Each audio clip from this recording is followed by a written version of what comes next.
Communication Project number 7, which is Research Your Topic. And her speech entitled, My Telephone is My Convenience, will enlighten you on the purpose of the phone.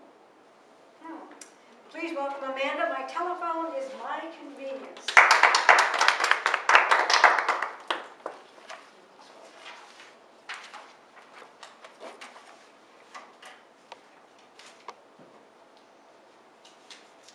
A great friend once told me that a telephone is for the owner's convenience only. And at first, that didn't register with me because I assumed, my view of the telephone was it was for everyone else's convenience to get a hold of you.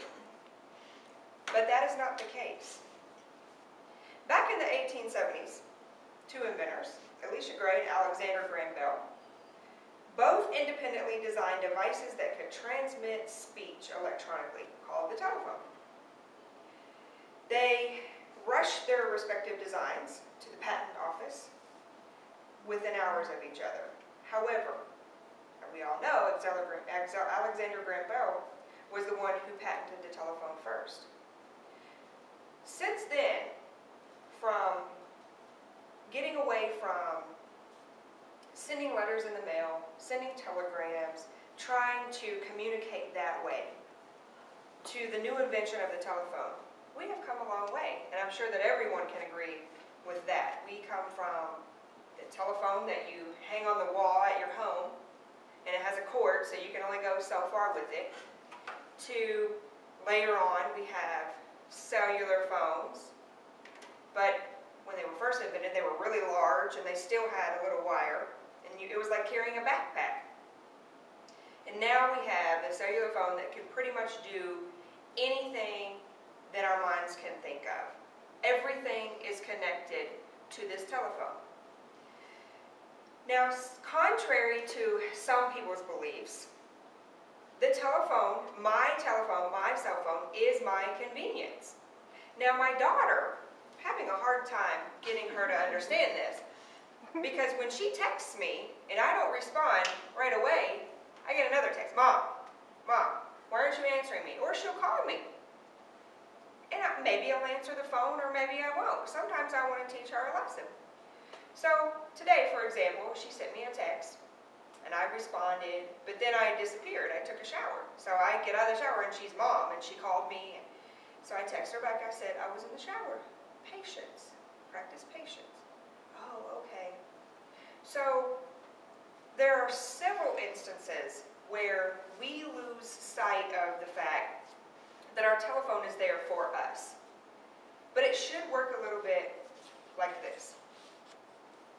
If I get a text, and it's from someone that I don't feel like talking to, which there is a particular person that I do not feel like talking to, I can look at that text, I can delete it if I want to. I never have to respond, and there's nothing that they can do.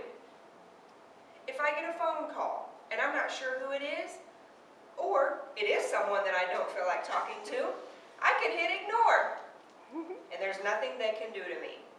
So I don't understand how different we view our telephone being our convenience when, what about when we got a letter in the mail from a long-lost girlfriend or boyfriend we hadn't heard from in years, and they send us a letter, and we look at it, oh, that's from someone, I don't want to read it, trash.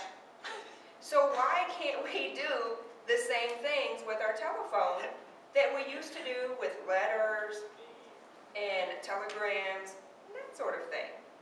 Well, we can. And the sole purpose of the phone is for me. If I'm in an emergency situation, I call 911. Or I call somebody else that I feel like can help me out in an emotional situation, emotional crisis. But there's no reason why my telephone should be controlled by everybody else, whether it's somebody that I communicate or whether it's somebody that I don't communicate with. So, in the 21st century, we've developed the internet, which we can access on our phone, and we've also had certain conveniences like Facebook, and what are some of the other conveniences that we use from our phone? Email. Email, bill pay, Calendar. yes, calendar, put appointments in there. Calculator. Yes, but all of those things are what we control, and we input those things. Nobody else has the right to use our phone against us. So every time you get that text, or every time you get that phone call, and it's not something you're interested in doing or taking right now at that moment, or maybe you're in a meeting, or maybe you're in the shower, just remember that the phone is in your hands, and you have the right to do whatever you want to with it. Don't feel bad because you don't respond to that person who texted you, and don't feel guilty because you didn't answer that phone when it rang and within 2 rings.